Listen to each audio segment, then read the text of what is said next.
자, 이제 가등기 담보 등에 관한 법률 399페이지 쪽에 보겠습니다. 가등기 담보 등에 관한 법률. 우리가 흔히 줄여서 가담법이라고 이렇게 얘기를 하는데요. 이 가등기 담보에 관한 법률이 적용되는 것은 일단 누군가가 누군가로부터 돈을 빌려야 돼요. 그래서 어떤 사람이 어떤 사람에게 돈을 빌립니다. 3억을 빌렸다라고 해보죠. 그래서 3억을 빌려왔는데 빌려준 사람은 당연히 채권자라고 부를 거고 3억을 빌렸는데 이 3억을 돈을 빌렸으니까 이름을 대여금 채권이라고 불러. 대여금 채권.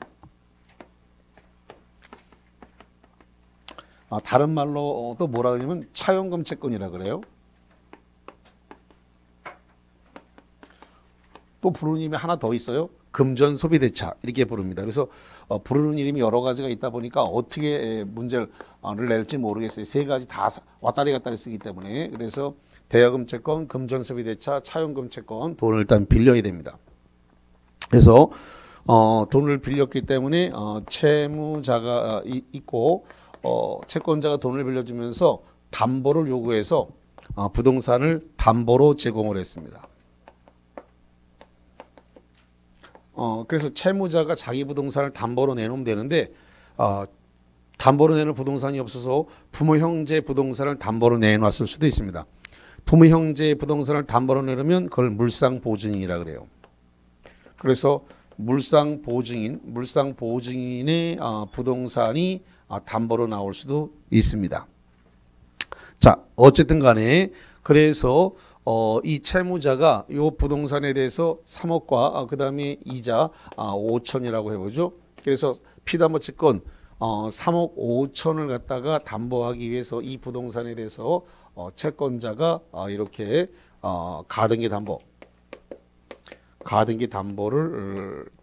담보권을 등기했습니다.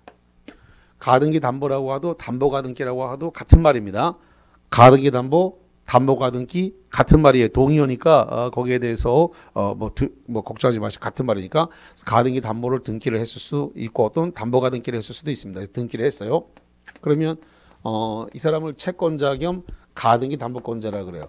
가등기 담보권자. 근데 이제 이렇게 얘기했다는 거죠. 또 이렇게 했을 수도 있지만 만약에 3억 5천을 갖다가 변제하는 변제 기일을 12월 30일로 했다고 칩시다. 12월 30일이 변제일로 할게요. 그러면 12월 30일 날 채무자인 당신이 이거 돈 못 갚으면 어떡할 건데요? 그랬더니 그래요. 그럼 내가 이 부동산으로 대신 갚을게요. 그랬다는 거죠. 그 부동산으로 대신 갚으면 대물변제가 돼요. 다시 한번 부동산으로 대신 갚으면 뭐가 된다고요? 대물변제. 그러면 요거를 대신 갚을 거니까 대물변제하죠. 대물변제. 그러면 대물변제를 지금 당장 하는 게 아니라 오늘은 지금 5월 27일입니다. 오늘 당장 하는 게 아니라 12월 30일 날 가서 변제가 되지 않으면 부동산으로 변제할 거니까 그러니까 그때 가서 돈 못 갚으면 부동산을 변제할 거니까 대물변제 예약이 돼버립니다. 뭐가 된다고요? 대물변제 예약.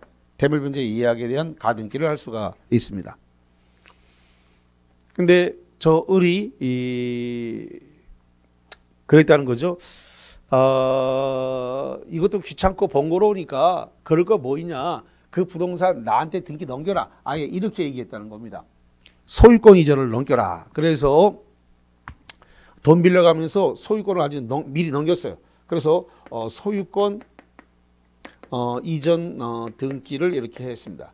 근데 12월 30일 날 돈을 못 갚으면 이제 청산하고 이제 소유권 완전히 소유권 넘어가면 되는데 이 소유권 이전 등기를 했지만 아직은 소유권이 완전히 넘어간 건 아니고 등기만 넘겨준 거다. 그래서 여기다가 이렇게 양도담보라고 딱 찍어요. 그러면 양도담보라고 소유권 이전 등기하고 부기 등기로 양도담보가 딱 찍히면 그러면 이 부동산은 등기만 넘어간 거고 소유권 넘어갔다 안 넘어갔다? 안 넘어갔어요. 그러면 을을 양도담보권자라고 하고 그 다음에 갑은 지금 양도담보 설정자, 소유자 쪽을 설정자라고 한다 그랬죠? 소유자 쪽이 뭐가 된다고요? 설정자. 그럼 양도담보 뭐가 된다고요? 설정자.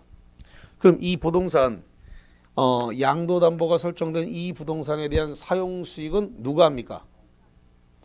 양도담보 설정자가 하는 거예요. 이 부동산 양도담보가 됐다 하더라도 이 부동산에 대한 사용수익권입니다. 요 사용수익권이 지금 양도담보 설정자에게 사용수익권이고 양도담보권자인 채권자에게는 이 부동산을 사용수익할 권한이 있다 없다? 없다. 시험 문제가 이거를 아냐를 자꾸 문제를 낸단 말이에요. 왜? 국민 99%가 눈뜬 장님이기 때문에 양도담보의 뜻이 뭔지 모르고 그것이 등기가 돼 있다 하더라도 소유권이 없다는 것도 모르고 사용수익권이 누구 권자인지도 대한민국의 99%는 몰라요. 눈뜬 장님을 벗어났나 안 벗어났나를 확인하기 위해서 계속 문제를 낸단 말이에요. 이거를. 그래서 양도담보가 설정되면 그 부동산 사용수익권이 누구에게 있는가 계속 물어봐요. 누구한테 있다고요? 설정자한테 있다고요. 갑이 아니고 시험 문제가 바꿔서 을값 바꿔놓을 수도 있기 때문에 자꾸 갑 그리면 안 된다고. 그래서 양도담보 설정자에게 사용수익권이 있더라라는 겁니다. 그러면 지금 양도담보권자인 을은 이 부동산에 대한 소유권이 있다고요, 없다고요? 양도담보권자인 을한테 소유권이 있다고요, 없다고요? 없다. 등기만 넘어오고 소유권 안 넘어왔다니까 그러네. 양도담보는 등기만 넘겨준 거라고요. 등기만 넘겨줬으니까 소유권을 넘겨줬다 안 넘겨줬다? 안 넘겨줬다. 그러니까 양도담보권자인 을은 소유권이 있어요, 없어요? 없어요. 소유권 없습니다. 등기만 넘어왔을 뿐 소유권은 넘어오지 않았다. 그런데 아까도 방금 전에 말씀드리길 대한민국의 99%는 눈뜬 장님이라 그러는데 눈뜬 장님들이 봤을 때는 등기부를 띄니까 누구한테 지금 등기가 있어요? 그럼 을이 소유자로 알게 돼요. 90%는 다 그렇게만 보이니까 양도담보의 뜻이 뭔지 모르니까 을이 소유자인가 보다 이렇게 생각하고 을로부터 매매를 해서 이 등기가 있으니까 을 건가 보다 생각해서 을로부터 매매를 해가지고 만약에 정이 사왔습니다. 근데 정은 선이에요. 선이가 뭐예요? 모른다. 역시 눈뜬 장님 99%에 들어간 눈뜬 장님이다. 그래서 소유권이 없다라는 사실을 모르고 양도담보의 뜻이 뭔지 모르니 등기는 을 거로 돼 있지만 을 거 아닌 거를 소유권이 없다는 사실을 모르고 이걸 매매로 사왔습니다. 이랬을 때 선의의 정은 그대로 등기가 넘어온다면 소유권을 취득합니다. 자, 그래서 매매로 사왔을 때 그래서 이 소유권이 그대로 매매를 원인으로 해서 소유권 이전 등기가 되었다면 그대로 이 선의의 정은 제3자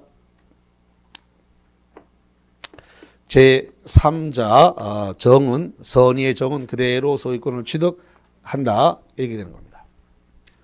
자, 그 다음에 이렇게 되어졌을 때 그러면 양도담보 설정자는 아직 지금 12월 30일이 도래하지도 않았는데 팔아버렸기 때문에 이 양도담보권자를 상대로 해가지고 뭘 할 거냐 했더니 손해배상을 청구할 수 있습니다. 불법행위. 지금 기간이 아직 12월 30일이 도래도 안 했는데 팔아먹었으니까 불법행위에 따른 손해배상을 청구한다는 겁니다. 왜냐? 지금 선의의 정이 지금 그대로 소유권을 취득해버렸죠.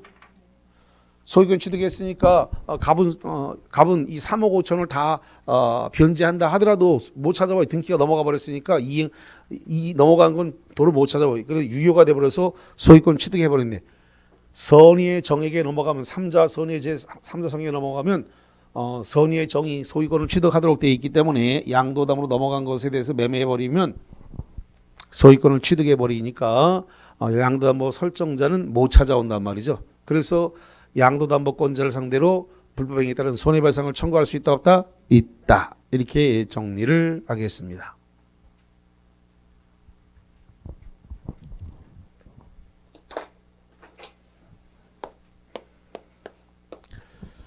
자, 12월 30일이 도래했습니다. 12월 30일이 도래했는데 저 채무자 갑이 채무를 변제하지 못했습니다. 그래서 원금 3억과 이자 5천, 피담보 채권 3억 5천을 변제를 못했네요. 변제를 못하게 되면 그러면 채권자 이 채권자 을은 둘 중에 하나를 선택하면 되는데 뭘 선택하냐 했더니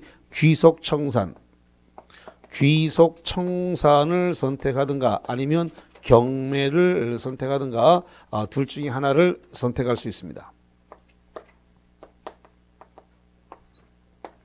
채권자가 선택합니다. 채권자가 귀속청산하든가 경매하든가. 귀속청산이라는 것은 뭐냐면 채권자가 지금 자기가 거스름돈 그 저 채무자하고 선순위하고 다 거스름돈 주고 그리고 본등기를 하겠다라고 하는 것은 귀속청산이라 그래요. 그 다음에 번거로우니까 아예 법원에다가 맡겨가지고 경매를 진행할 수도 있습니다. 그래서 채권자 을이 채택할 수 있는 건 둘 중에 하나, 귀속청산을 할 건지 경매를 할 건지 변제기에 변제가 되지 않으면 그때 가서 선택을 하면 된다는 겁니다. 만약에 경매를 선택을 했다라고 가정을 하겠습니다. 경매를 선택했다. 경매를 신청을 하게 되면은 이 가등기 담보된 이것은 뭐로 바뀌냐면은 저당권으로 바뀌게 됩니다. 다시 한번 경매를 신청하면은 가등기 담보는 뭐로 바뀐다고요? 저당권으로 바뀌게 돼요. 경매를 선택해서 경매 신청이 들어오게 되면 가등기 담보는 저당권으로 바뀌고 그러면 저당권이 실행이 됐습니다. 저당권 실행이라는 말이 뭐예요? 경매가 진행됐다는 겁니다. 다시 한번 저당권 실행이라고 시험 문제 법조문이 나오게 되면 뭘 한 거라고요? 경매가 진행된 거에서 저당권 실행으로 인해서 경락인이 나왔습니다. 경락인을 매수인이라고 부른다 그랬습니다. 경락인이 나오게 되면 경락으로 인해서 저당권은 소멸합니다. 저당권이 소멸하면 가등기 담보 소멸할까요? 안 할까요? 합니다. 지금 경매 신청하는 바람에 가등기 담보가 뭐로 바뀐 거예요? 저당권. 그러면 저당권이 실행되고 경락인이 나오면 저당권은 뭐한다? 소멸한다. 저당권은 소멸하면 뭐도 소멸한다? 가등기 담보도 동시에 같이 소멸하게 된다라는 겁니다. 자, 그래서 요렇게 그러면 저당권이 돼버리게 되면 가등기 담보의 순위는 그대로 저당권 순위로 그대로 똑같이 옮겨 붙습니다. 다시 한번 가등기의 순위가 무슨 순위로 된다고요? 저당권의 순위로 됩니다. 그대로 그 순위가 돼요. 그래서 손해 나는 거 없습니다. 그대로 그 순위가 저당권 순위로 그대로 옮겨 붙기 때문에. 자, 그러면 만약에 경매를 신청하면 법원으로 권한이 넘어가니까 더 이상 가등기 담보에 관한 법률은 적용되지 않습니다. 그럼 가등기 담보에 관한 법률이 계속 적용되려 그러면 귀속청산을 선택해야만 계속 가등기 담보법이 적용됩니다. 경매를 선택하는 순간 뭐로 넘어간다고요? 법원 권한으로 넘어가 버린다고요. 그때부터는 법원 권한이니까 가등기 담보법이 그때부터는 적용되지 않습니다. 자, 그러면 귀속청산을 선택했다라고 하겠습니다.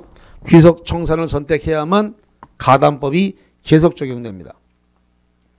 자, 그래서 귀속청산을 하게 되면 청산을 선택하게 되면 이제 청산 절차에 돌입을 하게 되는 거예요.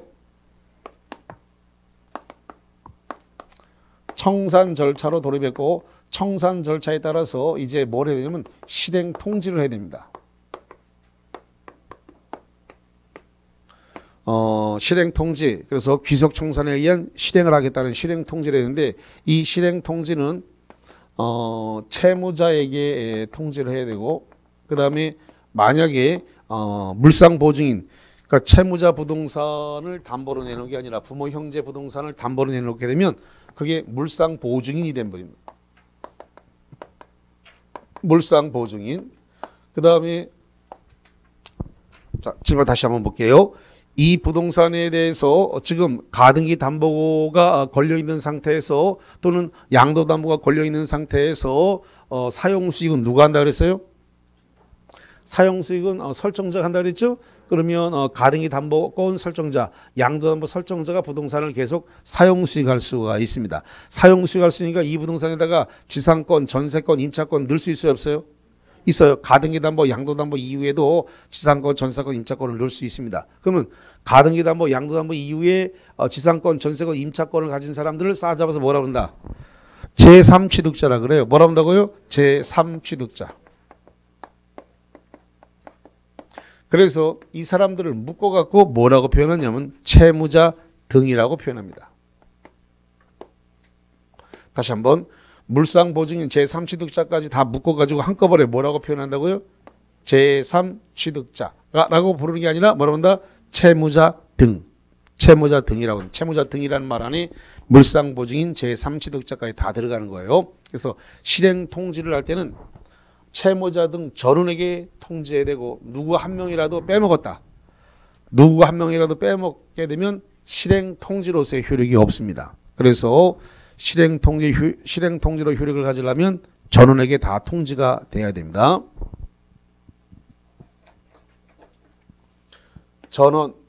전원에게 통지가 돼야 됩니다. 누구 한 명이라도 누락되면 실행 통지로 효력이 없다.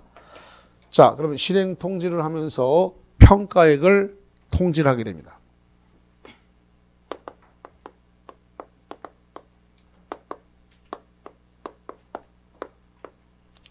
그러면 저 담보부동산의 평가액을 통지를 하는 거죠. 그런데 평가액을 그랬다는 겁니다. 지금 이렇게 해볼게요. 여기가 이 지금 피담보 채권액이 5억인데 담보 가치는 6억이었다라고 해볼게요. 그러면 피담보 채권하고 담보부동산의 녹표를 봤을 때 그러면 담보부동산의 가치가 크지요? 예, 이렇게 담보부동산의 가치가 커야만이 가등기 담보법이 적용돼요. 부등호가 반대로 돼 있다. 이게 3억인데 3억 5천인데 담보 가치는 3억이다. 그럼 부등호가 반대로 되겠죠. 이럴 때는 가등기 담보에 관한 법률은 적용되지 않는다. 이렇게 돼 버려요. 그래서 가등기 담보 법률을 적용하려 그러면 피담보 채권보다 담보 가치가 커야만 적용됩니다. 그러니까 조폭이 이런 부동산을 날로 먹으려고 했을 때 이걸 날로 먹으면 안 되니까 청산금 계산해주고 잔금 주고 이 부동산 받아가라. 그래서 사회적 약자를 보호하기 위해서 가등기 담보에 관한 법률이 적용이 됐습니다. 그럼에도 불구하고 이 가등기 담보에 관한 법률은 전 저질에는 적용하지 않습니다. 다시 한번 뭔 적용 안 한다고요? 전 저질입니다. 저는 뭐예요? 전세권, 그 다음에 저는 뭐예요? 저당권, 그 다음에 질권입니다. 여기에 대해서 전 저질에 대해서는 가등기 담보에 관한 법률을 적용한다 안 한다? 안 한다. 이거 적용 안 합니다.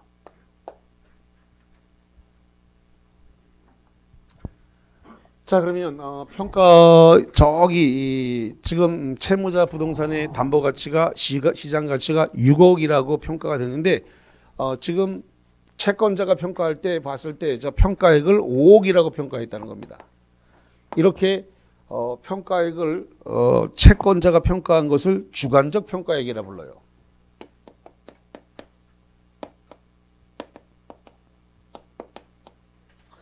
자, 주관적 평가액이 객관적 평가액에 미쳐요, 못 미쳐요 지금?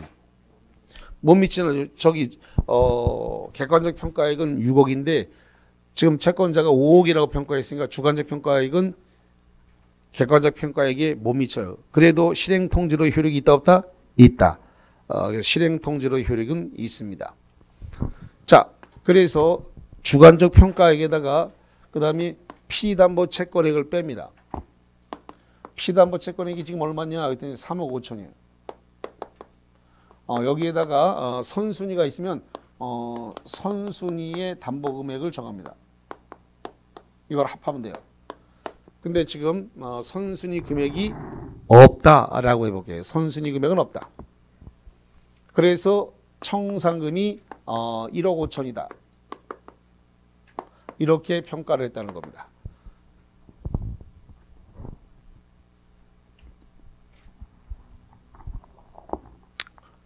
이렇게 통지를 했는데 채권자가 가만히 지나고 나보니까 가만히 있어봐. 시장 가치가 6억인데 내가 5억이라고 평가했으니까 나를 나쁜 놈 죽일 놈 이러겠지. 18 그러면서 그래서 이왕 욕먹을 거 뭐 그럴 거 뭐 있어. 그냥 내가 이걸 갖다가 그냥 3억 5천이라고 평가해 보지 뭐 그냥. 3억 5천. 그래서 피담보 채권 3억 5천. 그래서 줄 돈 없다 0. 이렇게 평가해 보자. 아니 채권자가. 그래서 줄 돈 없다. 줄 돈 없어도 줄 돈이 없으면 없다고 통지해야 돼요, 안 해야 돼요?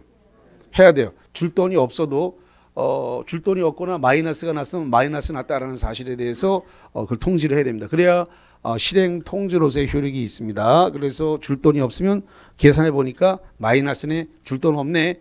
그래서 그걸 통지를 해야 되고, 그 다음에 한번 이렇게 통지하고 난 다음에 가만히 있어봐. 3억 5천으로 해가지고 피담보 채권을 3억 5천을 빼니까 줄 돈 없다 0 이렇게 정정해야 되겠다라고 해서 이거 통지된 금액을 다시 정정할 수 있다 없다?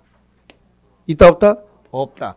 정정할 수 없다를 다툴 수 없다라고 표현합니다. 뭐 한다고요? 다툴 수 없다. 채권자는 한 번 통지된 금액에 대해서 법조문이 뭐라고 표현한다고요? 다툴 수 없다. 일명 낙장불입이다.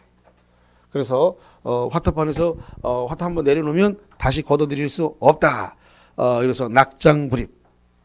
그래서 다시 정정할 수 없다라고 하는 거. 여기에 대해서 지금 시장 가치가 6억인데 5억으로 평가를 해가지고 지금 만약에 후순위 권리자가 있었다. 여기에 대해서 후순위 권리자 주로 이제 새마을금고 이제 이런 데서 이제 제2금융권에서 후순위 권리자가 돈을 좀 빌려주는 경우가 있습니다. 그래서 계산을 6억으로 계산을 하게 되면 여유가 한 2억 5천 정도 여유가 있으니까 한 5천만 원 내지 1억 정도는 더 빌려줄 여력이 있어 보입니다. 그래서 후순위 권리자 새마을금고 쪽에서 한 뭐 5천만 원 정도 더 빌려줄 또는 뭐 한 1억까지 빌려줄 수도 있어 보입니다.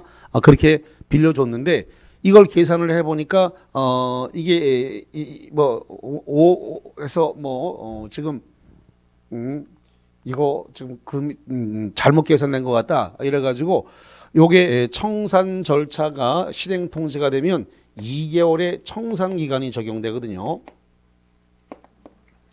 청산 기간이 2개월을 주는데 후순위 권리자는 요 청산 기간 내 2개월이라는 청산 기간 내에 한해서 후순위 권리자의 변제기가 도래하기 전이라도 후순위 권리자의 변제기 요 변제기가 도래하기 전이라도 경매를 신청할 수 있습니다.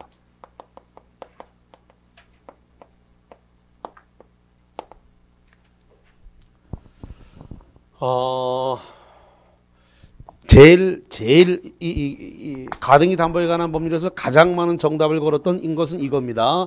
다툴 수 있다 없다 정정할 수 있는 거 다툴 수 없다라고 되어 있는 이 부분이 가장 많이 정답됐고 그다음에 두 번째 정답 많이 건 게 변제기 도래하기 전이라도 경매를 신청할 수 있다는데 시험 문제가 변제기 도래 후 여기다가 후 이렇게 해서 이걸 틀리게 많이 냈습니다. 후가 아니고 변제기 도래 전이라도 경매를 신청할 수 있다. 그 다음에 두 번째로 정답에 많이 걸린 건 이겁니다. 그래서 변제기 도래하기 전이라도 이 후순위 권리자가 경매를 집어넣을 수가 있는데 시험 문제는 변제기 도래한 후 경매를 신청할 수 있다. 이렇게 시험 문제를 내서 틀리게 했습니다. 자, 그 다음에 지금 청산기간이 얼마라 그랬어요? 2월이라 그랬습니다. 청산기간 2월. 그러면 청산기간을 2월로 둔 이유는 뭐냐 그러면 저 채무자가 달러빚을 내서라도 피담보 채권 3억 5천에 해당되는 피담보 채권을 요 2개월이라는 기간 안에 변제를 하게 되면 되기 때문에 그래서 다시 한번 변제를 할 수 있는 저 담보로 제공된 저 부동산을 날로 먹지 못하도록 다시 한번 기간을 한번 더 주는 겁니다. 유예 기간을 준 거예요. 2개월의 기간을 한번 더 줬습니다. 그래서 요 2개월이라는 기간 내에는 저 채권자가 청산금을 지급하면 안 됩니다. 다시 한번 청산기간 2월 안에는 뭘 지급하면 안 된다고요? 청산금을 지급하면 안 됩니다. 누구한테 청산금을 줄 것 같아요?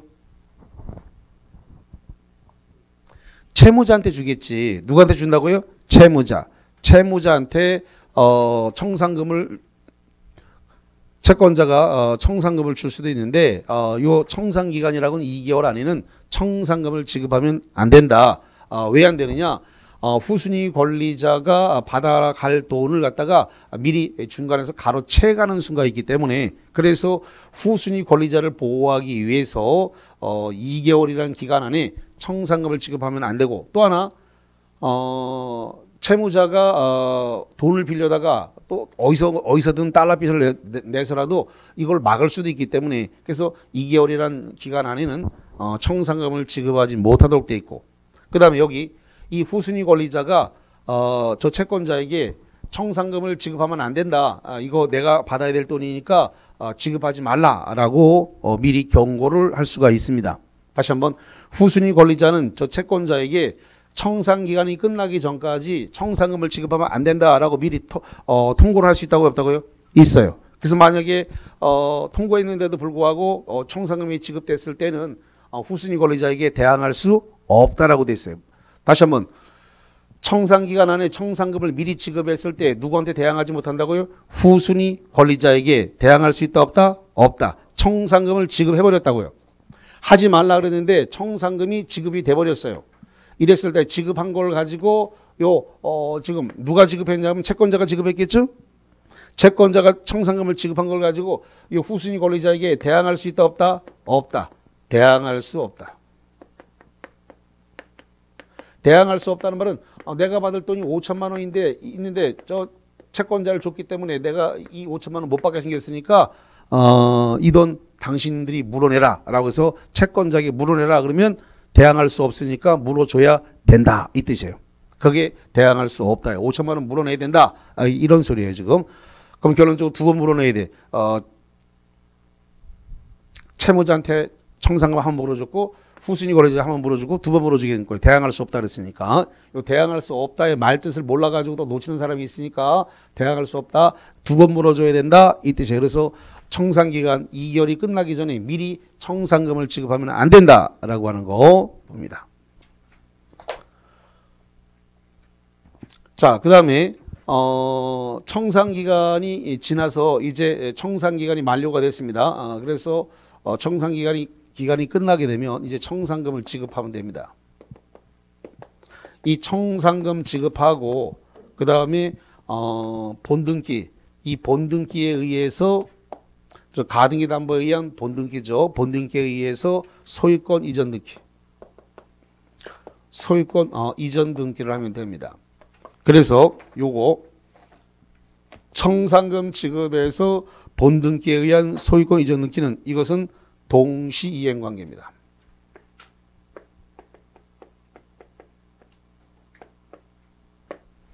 청산금 지급과 본등기에 의한 소유권 이전 등기는 무슨 관계라고요? 동시 이행 관계다. 자, 요거 한번 더 해볼게요. 양도담보는 등기가 이미 넘어와 있는 상태죠. 그러면 양도담보는 등기가 넘어와 있으니까 뭐만 지급하면 청산금 지급이 됨과 동시에 양도담보는 소유권을 바로 취득하는 거예요. 등기돼 있으니까 그동안에 소유권만 없었죠? 양도담보는 소유권만 없고 등기 나와 있었다 그랬잖아요. 이거 정한테 안 팔아먹었다는 전제하에서 그럼 양도담보를 채권자가 가지고 있었으니까 그러면 채권자가 청산금을 지급이 끝나고 나면 등기를 별도로 할 필요는 없잖아요. 자기한테 등기가 이미 와 있으니까 양도담보의 경우에 그래서 청산금 지급만 끝나면 등기는 와 있으니까 막바로 소유권을 마다 취득한다 이렇게 되는 겁니다. 복잡한 얘기가 너무 많아가지고 정신이 있을란가 없을란가 모르겠습니다만은 시험 문제 여기가 복잡하기 때문에 다행스럽게 내는 데는 정해져 있어요. 그러니까 겁먹지 않아도 돼요. 내는 데만 출착 내. 그러니까 겁먹지 말라고요. 이거 겁먹지 말고 낸 데만 출착 낸다니까 낸 데만. 그래서 별로 뭐 지금 많은 이야기를 하긴 했습니다만은 낸 데 또 내고 낸 데 또 내고 그러기 때문에 별로 겁먹을 필요는 없어요. 자, 이번 모의고사 때 잘 맞추실 거야. 자, 그러면은 가등기 담보에 관한 법률 한번 봅시다. 5번 문제 한번 풀어볼게요. 5번. 자, 5번 볼까요? 가등기 담보 등에 관한 법률에 관한 설명으로서 틀린 것은 뭐가 틀렸을까요? 4번 틀렸네. 1번부터 볼게요. 채권자가 담보권을 실행하여 소유권을 취득하기 위해서는 청산금의 평가액을 채무자 등에게 박스, 채무자 등에게 통지해야 되고, 채무자 등이 누구라 그랬어요? 7번 보세요. 채무자 등 그러면은 채무자 말고 물상보증인 제3취득자까지 요 세 가지를 싸잡아서 뭐라고 표현한다고? 채무자 등이라고 표현해요. 요 채무자 등에게 통지를 해야 되고, 그 통지가 채무자 등에게 도달한 때부터 2개월이 지난다. 그래서 몇 개월이 지난다고요? 2개월. 그래서 통지하고 2개월이 지난 2개월을 청산기간이라고 하기 때문에 요 기간이 지나야 청산금을 지급할 수가 있다라는 거죠. 맞는 말이고, 두 번째, 부동산의 평가액이 채권에게 미달하여 청산금이 없다고 인정된 때는 그 뜻을 통지된다. 청산금이 없거나 마이너스다. 그러면 없다, 마이너스 났다라는 사실을 통지해야 돼요, 안 해야 돼요? 해야 돼요. 없어도 없다는 사실을 통지해야 합니다. 자, 그 다음에 세 번째, 양도담보의 경우에는 청산기간이 지난 후, 청산기간이 지난 후라는 건 얼마가 지나야 돼요? 2개월. 청산기간 2개월이 지난 후 청산금을 채무자 등에게 지급한 때에, 슬러시 자릅니다. 때에 담보목적 부동산 소유권 요 청산금이 지급되면 등기할 필요가 없다. 양도담보는 등기가 이미 와 있는 상태이기 때문에 청산금만 지급되면 소유권이 자동으로 넘어오기 때문에 그래서 소유권을 취득하게 되는 거 맞네요. 자, 네 번째, 가등기 담보권자인 채권자 박스, 채권자가 청산기간이 경과하기 전에 슬러시 자릅니다. 채무자에게 청산금을 지급. 잠깐 보세요. 청산기간 2개월이 지나기 전에 청산금을 지급하면 돼요, 안 돼요? 안 돼요. 2개월이 지나기 전까지는 청산금을 지급하면 안 되는데, 채무자에게 청산금을 지급한 경우에 여기 봅니다. 요 후순위 권리자에게 대항할 수 있다, 없다? 없다. 없다는데 뭐로 돼 있어요? 있다. 틀렸네. 그래서 4번이 틀렸네. 없다는데 있다. 그러면 없다라고 하는 말은, 그러면 후순위 권리자가 받을 5천만 원 이거 물어내야 된다, 안 물어내야 된다? 물어내야 돼요. 이건 물어내야 돼요. 그래서 채무자에게 청산금을 미리 주는 바람에 후순위가 받아가야 될 돈이 없어져 버렸기 때문에 후순위를 보호하기 위해서 후순위 권리자에게 대항할 수 없습니다. 미리 주면 안 된다라는 소리예요. 자, 5번으로 왔습니다. 담보부동산에 대해서 강제 경매가 되면 담보가등기 권리는 그 부동산의 매각에 의해 소멸한다. 여기 봅니다. 지금 강제 경매가 들어가면은 경매가 됐습니다. 경매가 들어가면 가등기 담보는 뭐로 바뀐다? 저당권으로. 저당권에 의해서 경락이 돼버리면 저당권이 소멸하게 되면 뭐도 소멸한다? 가등기 담보도 뭐한다? 소멸한다. 그래서 거기 소멸한다. 맞네요. 예. 자, 아까 설명 다 드린 내용이에요. 자, 6번 문제 풀어봅니다. 자, 6번과 관련해서 갑의 을에 대한 채무를 담보하기 위해서 병소의 건물을 을에게 양도 담보하여 병소의 건물을 을에게 담보했다. 잠깐만. 지금 채무자가 갑인데 물상 보증인이 병이라고 줬습니다. 다시 한번, 물상 보증인은 누구라고 줬다고요? 병입니다. 이 물상 보증인의 부동산을 담보로 제공했다. 그래서 그 건물을 을에게 물상 보증인 병의 부동산을 요 을에게 양도 담보했다. 이렇게 되어 있네요. 그래서 을 앞으로 소유권 이전 등기를 하였다. 다음 중 옳은 것. 뭐가 옳습니까? 번호를 얘기합니다. 뭐가 옳다? 5번이 옳죠. 5번이. 자, 1번부터 한번 가볼게요. 설명 다 했어요. 이거. 자, 1번. 특별한 사정이 없는 한 건물에 대한 사용 수익권은 을에게 있다. 잠깐만. 양도 담보가 되는 것은 등기만 넘어갔지 소유권이 있다, 없다? 없다. 그럼 이 누구 부동산이에요? 물상 보증인 부동산이잖아요. 그러면 그 부동산 누가 써야 돼요? 물상 보증인이 사용 수익해야죠. 그러니까 병이 써야지. 자, 2번 갑니다. 아니, 지금 이 부동산이 담보 부동산이 누구 거예요, 지금? 병 거잖아요. 그러면 병이 사용 수익해야지. 이 물상 보증인 부동산이 양도 담보가 됐으니까, 그러면 물상 보증인 부동산이가 사용 수익은 물상 보증인 병이 해야지. 양도담보권자 을은 소유권 없잖아요. 사용수익권 있다, 없다? 없다. 이거 설명 아까 다 한 거예요. 두 번째, 정이 건물을 불법으로 점유하고 있는 경우에 을은 정을 상대로 차임 상당의 손해배상을 청구할 수 있다 그랬는데 을은 소유자이 아니에요. 아니죠. 그렇기 때문에 사용수익권은 병이 갖고 있으니까 물상보증인인 병이 그 부동산에 대한 불법 점유자에게 차임 상당의 손해배상을 청구해야지 을에게는 그런 권한이 없습니다. 세 번째, 변제기에 갑이 변제를 하지 않으면 을은 병에게 변제를 청구할 수 있다. 지금 병은 돈을 빌려온 채무자가 아니죠. 갑이 빌려왔지 병이 빌려온 건 아니잖아요. 그러니까 물성인 보증인 병에게 3억 5천 대신 갚아라 라고 할 수 있다 없다? 없다. 대신에 물상보증인이 내세운 이 양도담보가 된 이 부동산에 대해서 청산 절차로 들어가서 이게 청산 절차를 돌입하면 되는 거예요. 청산 절차에 의해서 물상보증인에게 통지하면 됩니다. 당신 부동산 처분하겠습니다 라고 통지하면 물상보증인이 대책을 세우겠지. 대신 2개월이라는 기간 안에 대신 자기가 갚든가 아니면 이걸 진행을 해갖고 거스름돈을 받든가 뭐 이렇게 되겠지. 그렇기 때문에 물상보증인은 돈을 빌려간 채무자가 아니기 때문에 채권자는 물상보증인 병한테 당신이 갚아라 라고 할 수 있다 없다? 없다. 대신에 물상 갚아라 할 수는 없고 물상보증인 부동산을 청산 절차에 따라서 청산을 진행을 하면 되는 거예요. 그래서 통지하게 되면 그 사이 물상보증이 2개월이라는 요 사이에 대신 돈을 갚든지 뭔가 갚을 의무는 없지만 저 담보부동산을 안 뺏기려면 대신 변제하든가 뭔가 할 겁니다. 그렇기 때문에 채권자는 물상보증인 보고 대신 변제하라고 요구할 청구권이 있다 없다? 없다. 청구권 자체는 없어요. 자, 그래서 변제를 청구할 수 있다. 틀렸네요. 변제 청구권 없습니다. 다만 그 물상보증인 부동산을 처분하겠습니다 라고 통지하면 되는 것이지 통지하면 본인이 처분을 막기 위해서 대신 변제를 하든가 아니면 거스름돈을 받아가든가 뭐 대책을 세울 것입니다. 4번 을이 귀속 청산을 하기 위해서는 채무자인 갑에게만 실행통지하면 된다. 여기 보세요. 실행통지는 갑 채무자에게만 하면 안 되고 누구한테 해야 돼요? 보증, 물상보증이라고 제3취득자 다 해야 돼요. 여기 뭐라고 써는 전원에게 통지라고 되어 있네. 전원, 물상보증인 제3취득자 전원에게 다 통지해야 되는데 시험 문제가 채무자에게만 실행통지 만자가 붙었네. 틀렸습니다. 자, 5번 변제기 전에 자 그러면 오늘 지금 5월 27일입니다. 변제기는 10월 30일로 되어 있네요. 그럼 변제기 전에 이걸 갖다가 을이 정한테 팔아먹었네.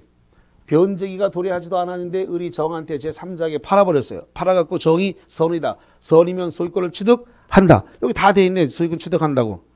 이렇게 쉬워.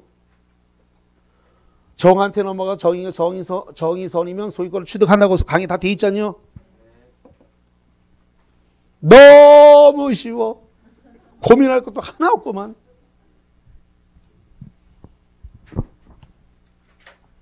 자, 이래서 가등기 담보에 관한 법률 두 문제 다 정리를 했습니다.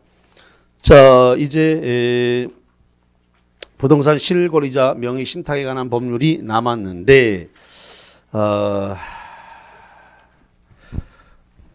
여기도 챕터가 달라지기 때문에 끊었다 가겠습니다. 챕터가 달라지기 때문에 그래서 부동산 실거래자 명의 등기에 관한 법률 다 지우고 쉬었다 다시 들어가겠습니다.